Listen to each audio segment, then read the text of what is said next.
Bismillahirrahmanirrahim. Welcome to our course Globalization and Spread of English. And today our topic, our lecture's topic is English travels to subcontinent.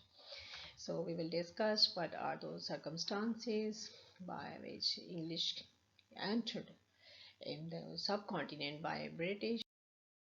First traders, then colonizers. It means we can understand by this heading that they entered in the subcontinent with the purpose of trade, with the purpose of business, but gradually they spread their control over the subcontinent, and after that they became the ruler of the subcontinent. It was their treacherous plan. It seems to us, common sense indicates that they spread their control over the subcontinent. Not in the start they came, in 1608 the British East India Company made its entry through the Indian port of Surat in subcontinent. Surat, it was a name of a city of India, and at that time it was a very famous and biggest city in regards to the textile or cotton mills and silk production. Regarding the silk production,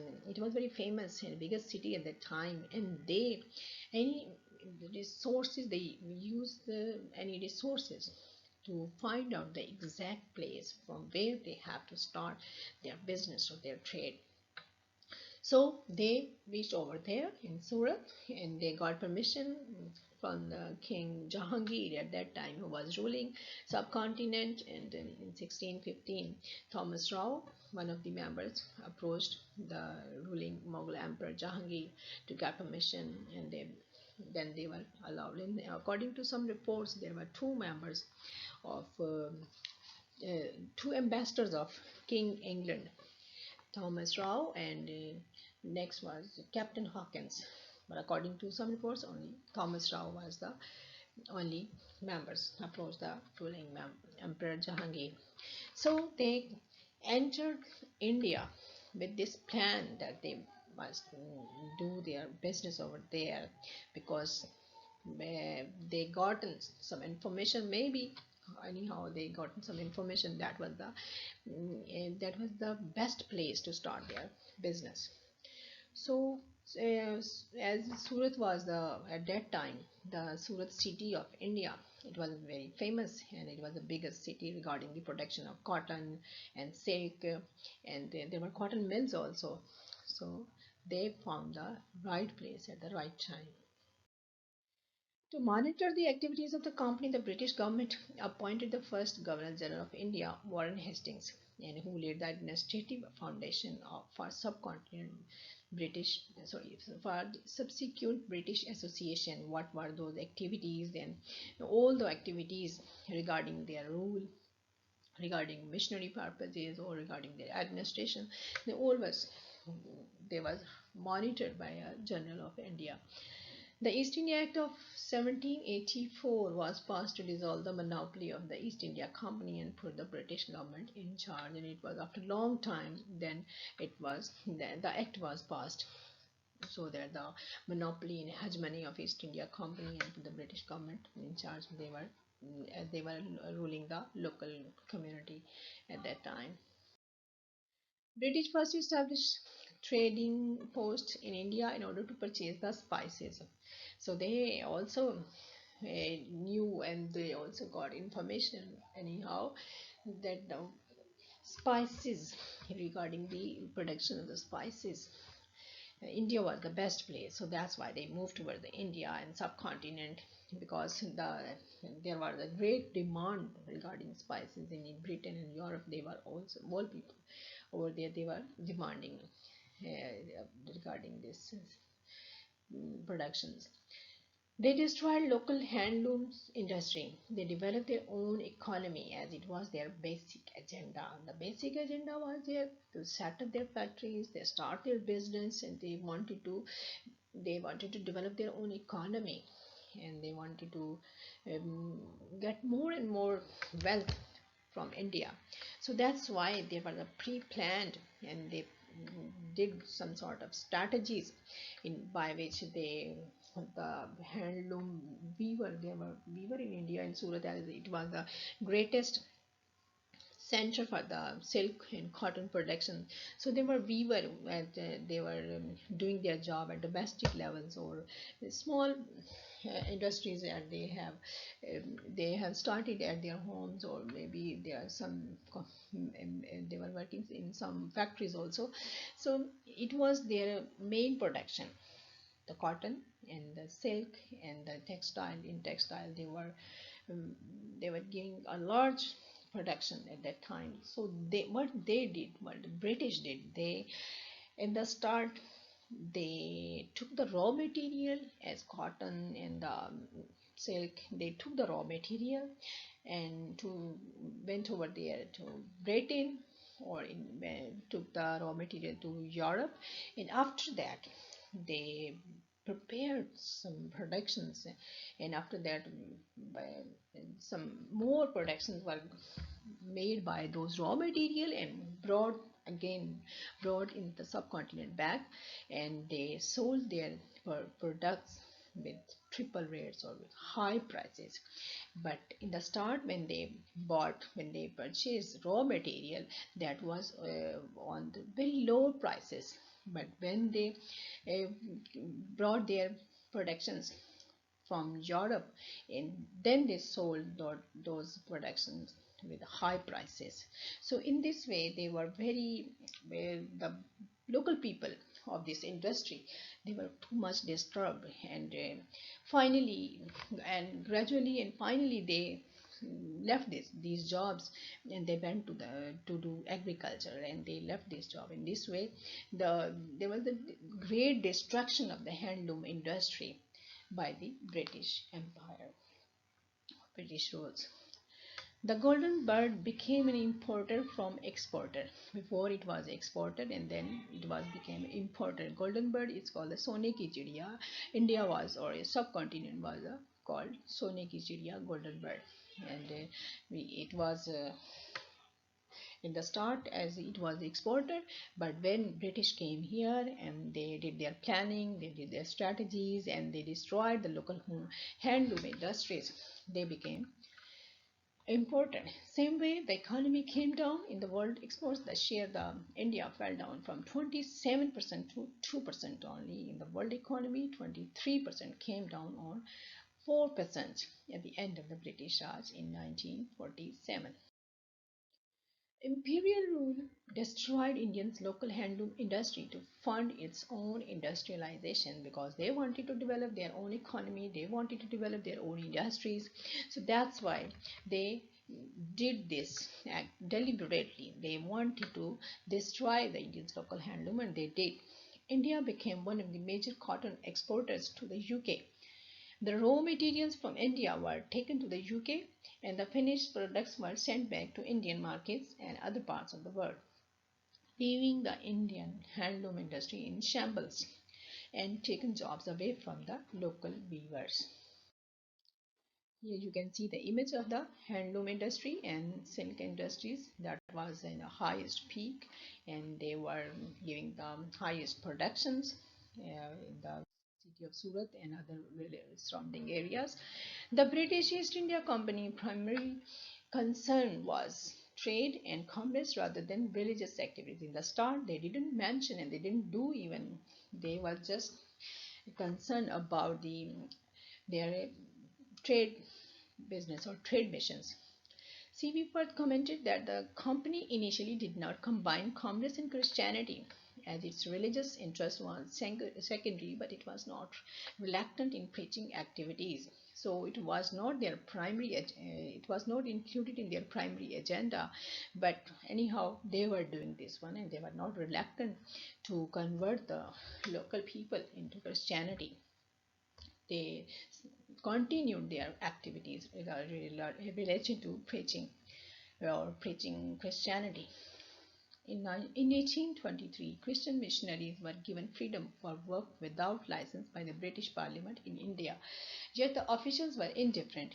and unreceptive to mission activities. So there were two schools of thoughts we can understand at that time: the administrations and Christian missionaries. The administrations and the officials, they were doing their job. They were doing their job related to administration and to understand the local law, and they wanted to set up different schools to promote their own culture or other things. Rather than the next part, the Christian missionaries, they had agenda to convert the people, into Christianity. Although sometimes they were conflicted to each other, and sometimes they were doing effort collectively.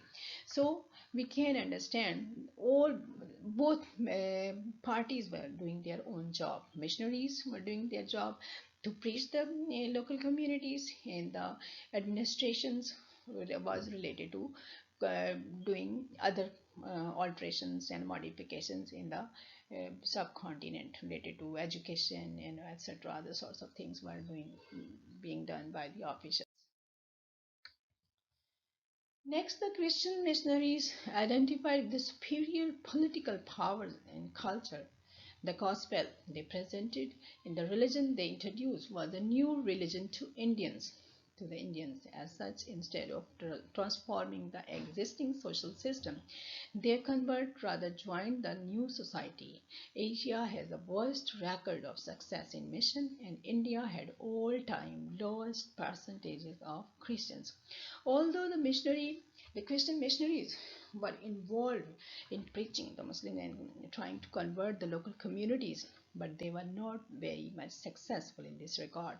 And it was, as you can see, the worst record of success in mission, and they were not very much successful in this way.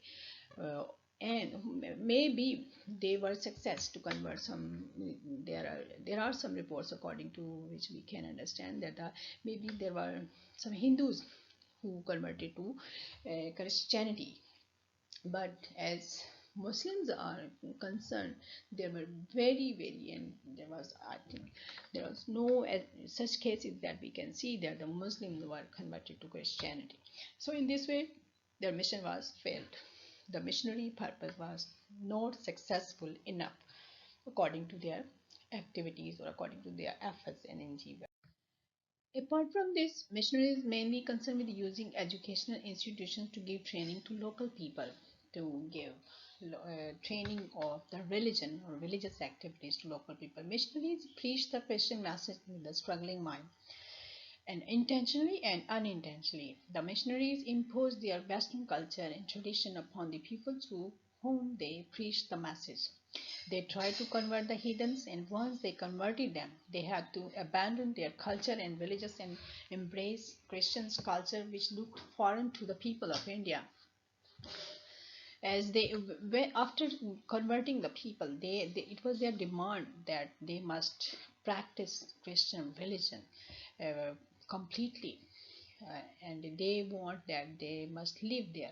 They must live and they must give up their old traditions and old religions and all, all of the things that were related to their Hindu religions. It was their demand. It was the demand of the missionaries, and they wanted to just give up all the things that were apart from Christianity. So the person who was converted to Christianity, it was necessary, or it was compulsory for him or her, that he or she must practice Christians overall as a whole, and to leave all their other religious related activities. Christian missionaries, unable to distinguish Hinduism on what is culture and what is religion, sought Christians convert to reject every Hindu custom extensively. So they rejected the idea: if a person is converted to Christianity, he must leave, he must give up all uh, his or her previous religious activities, and then he or she must perform Christian activities or Christian related religion related activities.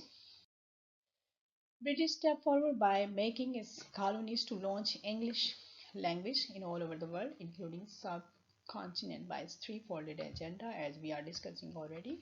There were three folded agenda. Was first was trade, and they were successful in setting up their factories or their mills in India, and they started their business. They were doing, and that was successful in this regard. They were successful.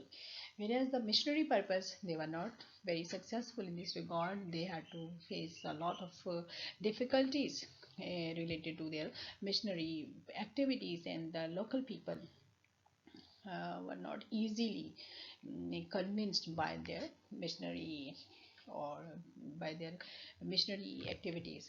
And the third agenda, the trade. First agenda was trade. The second was missionary purpose. Firstly, they wanted to get money, they wanted to get wealth from India, and they also wanted to preach their Christianity, Christian religion to the local people. And the third one, more promotion of English language, as well as they wanted to spread their control, because if they were busy in trading, in doing their business here, and there was their religion also prevailing here in this area. And the next one, the main source of communication and interaction, that was a language, and they also wanted to promote their own language of English. So in this way, Rahman investigated that English language was seen in Indian subcontinent first time by East India Company, as we have discussed already. This land was visited by the merchants of East India Company in 31st December 1600, mainly with the purpose of trading those. So there are some dates with some variations, 1600 or 1608 or something like that. So we can see. However, with the passage of time, it expanded its agenda. The British, with the passage of time, British expanded its agenda, including missionary purpose, fulfilling the local demands to learn vernacular languages: Urdu, Arabic, Sanskrit, and Persian. These were the vernacular languages, local languages at that time. These languages were spoken by the and Hindi and Turkish.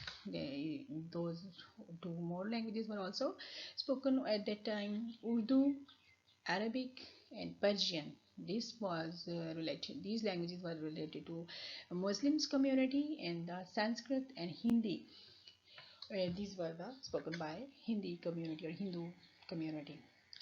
So these were the local languages. So when the British came into subcontinent in the start, they also completed their own agenda. They did their trade, they did their missionary purposes, but also it was their hidden agenda to learn the local languages of this community or this area, so that they can understand the local culture and judicial system, etc. If they will not be able to understand their local languages, then how can understand their local culture and judicial court system, etc. So it was also intended to promote their own language. So when they will be able to learn their local languages of this community, they will be uh, they will be able to more in this regard. They will be more successful to expand their own language or expand their more agenda that was related to their entry in this subcontinent. So it was also intended to promote their own language and missionary purposes as well. As Lord Macaulay mentioned the same agenda in 1835, a long time ago, he has presented this agenda. What was the promotion of English language?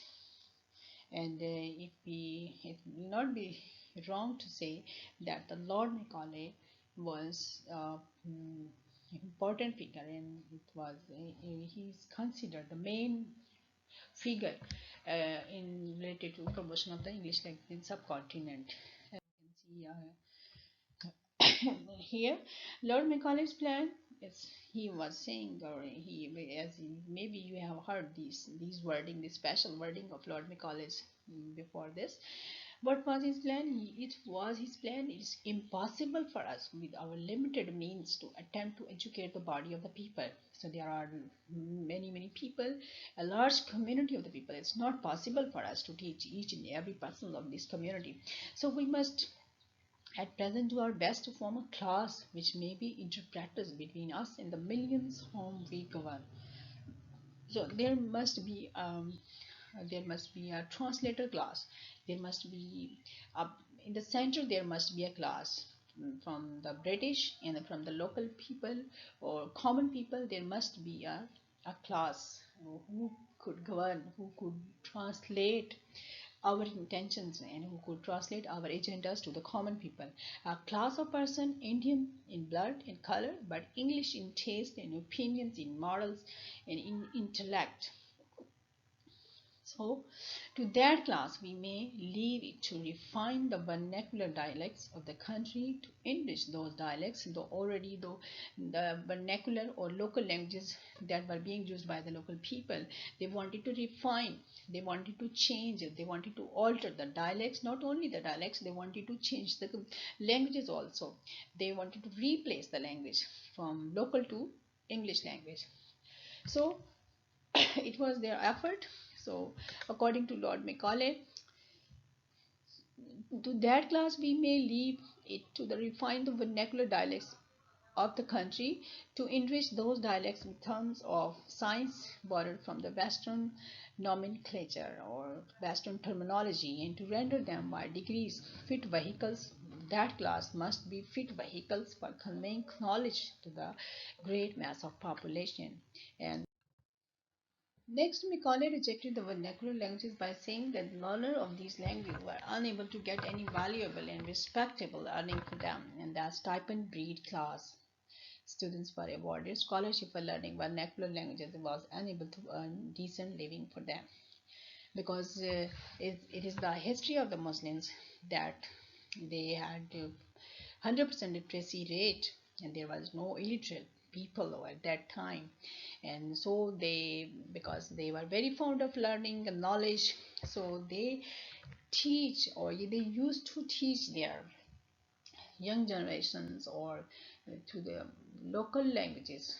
And apart from this, not only they used to teach the students free of cost, they also used to give scholarship and stipends to the students who gets who are involved in learning process or in education or attend madrasas or institutions.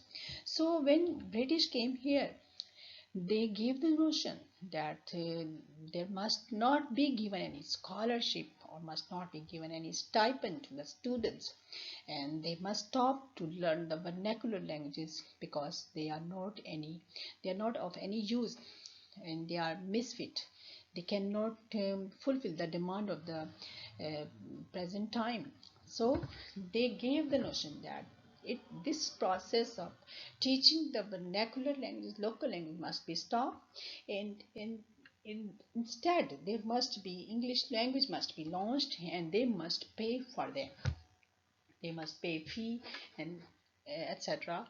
for learning or for getting knowledge, as it was not a custom, it was not a tradition in the Muslim history. And they used to give knowledge, they used to give education free of cost without paying any fee. So there were some ex-students of Sanskrit College presented before the committee of that British committee, and the petitioners stated that they had studied the college 10 or 12 years and that they had made themselves acquainted with Hindu literature and science, and then they had received certificates of proficiency. And what is the fruit of all this? Notwithstanding such testimonials, they say we have but little prospect of bettering our condition without the kind assistance of your honorable committee.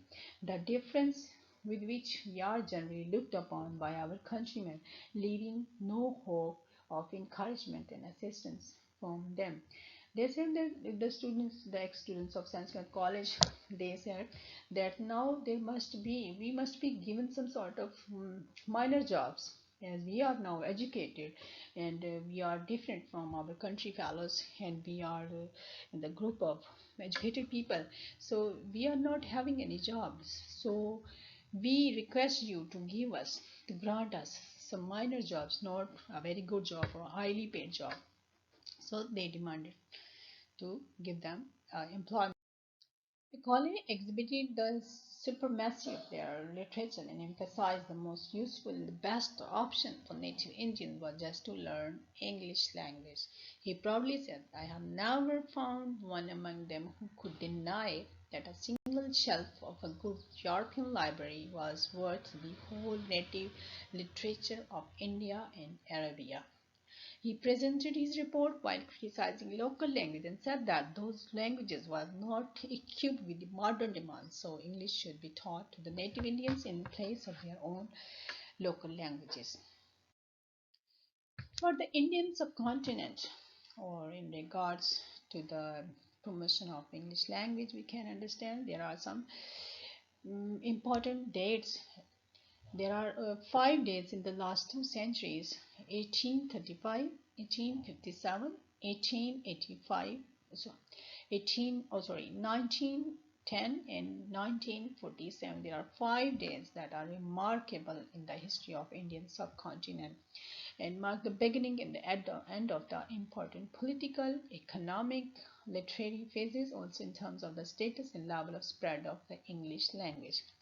So the ideological triumph of Macaulay's pro-Anglicist stance over Orientalist policies in the year 1835 secured the high-level administrative and educational status of the English language in India, the year of one of the first major Indian uprising. So 1835, it was the first time that the high administrative in the English language got the administrative and educational status at that time. Next, 1857, also remarkable, and the beginning of a new phase in the establishment of higher English education in India, and the universities were launched and opened in the newly created metropolitan centers of Calcutta, Bombay, and Madras. Universities were open, established at that time regarding the English language. It is also important date. So the Indian National Congress was founded in 1885 as a political movement, and it was to decisively form the history of the freedom struggle. For decades after independence, 1947, the Congress determined the course the Indian government was to take on issues such as constitutionally recognized Indian language, what should be the language of the education, minority and majority languages and educational rights, the role of English as an additional and Hindi as an official language in the higher education, administration, and justice. The last remarkable date is 1910, the year 1910 in the literary field. The same date marked the final triumph of printing and the end of the manuscript tradition in all the major language areas of India. All these particular historic events profoundly influenced the position of Indian languages versus English and the survival of their diverse educational, cultural, oral, and literary traditions. The European, primarily British colonizers of India were not interested in accommodating or extending the mental or material structure of the subcontinent. Their primary goal was their own and enrichment of their Britain or British motherland. They collected the wealth from India and they sent over there, they took to the Europe.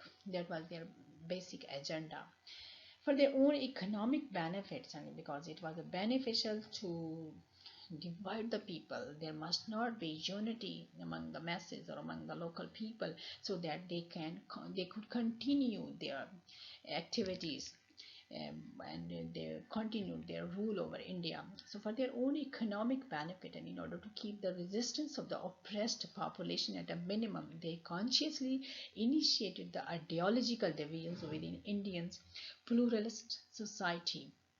Pluralist society means a state where everyone has equal rights for all faiths or religions, or in other words, unity in diversity.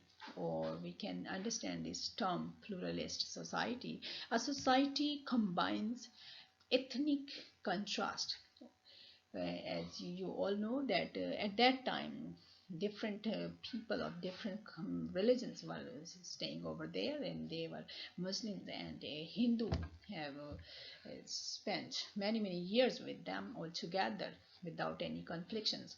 So they were living peacefully. But when British came here, they started conspiracies. They started conspiracies among the princes or princes of the sons of the kings. So they started fight against each other. Or in this way, they also do conspiracies, and they also launch some strategies in which they must be divided. They must not be united. The local community people must not be united in any way, neither Muslims or Hindu or nor any other communities. So the British used the strategies to divide and rule, to provoke hostility and enmity between Hindus and Muslims. The divide and rule policy used religion to drive a wedge between Indians, which eventually resulted in the death and displacement of the millions of people, as well as the destruction of key economic assets. The British realized that India was a land of socio-cultural diversity, and to exploit and control the lands, it was imperative, it was necessary to incite Hindus against Muslims and the masses against the princes, as well as provoking one caste against the others to augment caste divisions and class disparity among the Hindu community. For example, the British denied the legitimacy of the Muslim Sultan Tipu's rule and used the propaganda to violate the Hindu constitution around landed property.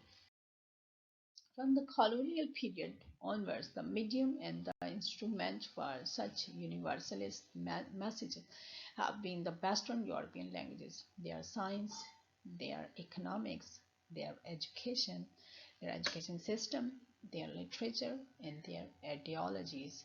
And to promote all these messages, the main instrument or main tool was selected English language. As we can see, the supremacy of the English language throughout the world, and the English has become a lingua franca. Now at that time they were doing planning, they were doing preparation to make this universal language or global language. So that's why they had done all these activities, or they had done all these plans and strategies. So the community started to think about their science, about their sciences, technology, and other relevant fields related to sciences.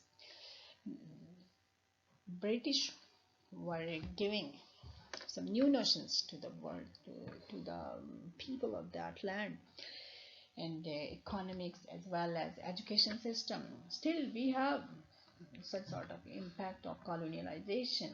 Here we can understand the standardized education system. We think about Cambridge, we think about Oxford, and that's why we, being a parents, we want to send our children to the westernized or Western notion schools, or Western. We want to teach our children Western syllabus. We don't like local syllabus. So that's why these are the impacts of that colonialization, and as well as their literature and their ideologies also Western. They wanted to prepare a westernized community, and they got success in this regard. As Macaulay said, the people who are Indians in color, and who are Indians in color and blood, but English people regarding their thoughts, intellectual and opinion and morals. So they got success. Out of these languages, English has emerged as the most powerful carrier of universalist messages. The subcontinent, its peoples and their visions were reformulated, reproduced, represented, and redefined through a British European system of knowledge and through English language. As we, being a student of linguistics, we are talking about the language. So the languages, what were those local languages over there? Arabic, Turkish, Sanskrit, Urdu, Hindi. So these are the vernacular, and Persian also. These vernacular languages were abandoned, and people started to learn English language, and the new generations became interested into the learning English language. On the other side of the coin, at least for a particular class of Indians, knowledge about Europe was channeled through English education, English language, and English literature. Indians were taught English in order that they might internalize the fundamental concepts of Western civilization. So, if they, according to their plan, according to the British plan or Europeans, they wanted to, not only they wanted to inculcate into the minds of the native people, they wanted to inculcate their literature, their religion, their culture, their traditions, and their language as well as. Though the English language, its colonial promoters and its colonially educated speakers encountered Indian society at a particularly exclusive elite level in the altered educational, commercial, political, cultural, and social system, it generated the dramatical effect on the lives of the large section of the Indian people. So, as in this during the lecture, we have discussed about this, and that according to Macaulay, it's not possible for us to teach each and every person of that community or of India at that time. So we must prepare a class. We must prepare a class of elite people, or we must select some people of elite class so that we can educate them, and after that they will be our servant, they will be our interpreter, they will be our translator, and they will do what we want to do. So it's not possible to reach over there to every person, so we will prepare a class, and then they will be uh, they will become, or they will play the role of our translator. So they did accordingly. According to Rahman, the idea of single language shows the symbol of unity, integrity with colonial states. The elite class speaks only one language to show the sign of unity. The rest of the masses, the rest of the people, have no option except to learn that particular colonial language to become the part of the colonial establishment. Thus, the continuous domination of the West over the Third World can be observed, especially over the ex-colonial states. Rahman also identifies or differentiates that the language is not simply a medium of instruction, but on the whole, it's a part of poverty trap. Poor are condemned due to not having command over English, or due to poor standard English, and availability for linguistic resources are conditioned with the wealth and richness of the individual. So we can understand the policy that was started by the British in the start, and we have discussed in the earlier in the start of the lecture that there were threefold agenda. The East India Company will enter the subcontinent. Although there was in the start they didn't have any clear-cut policy in their minds, but with the passage of time they had this threefold agenda. They wanted to develop and flourish their trade or business, they wanted to get wealth from India, and they wanted to take over there to Britain, they wanted to enrich their motherland or homeland, and they also wanted to convert the local communities into Christianity and missionary purposes. For the missionary purpose, and the third agenda was the promotion of English language. So we have discussed all these things with greater detail. Now we can understand the hegemony and supremacy of English language. The person who is most efficient speaker, or the person who is having more command over English language, that person is eligible, is considered the eligible person for the highly paid job. And now it has become our compulsion. The concept that was given by the Lord Macaulay, that notion, that idea that was implanted into the minds of the people of India at that time, and they prepared a class. They prepared a class of their interpreter or translator, and then that particular class played its vital role in promotion of English language. So we can say, we can conclude that the threefold agenda, two agendas they were successful in regards to their two agendas, agenda number one and agenda number three. Agenda number one was the trade, or agenda number three was promotion of English language. So regarding their missionary purpose, although they were not successful, but they got success in related to promotion of English language, and that was their great achievement. That's the end of our today's lecture.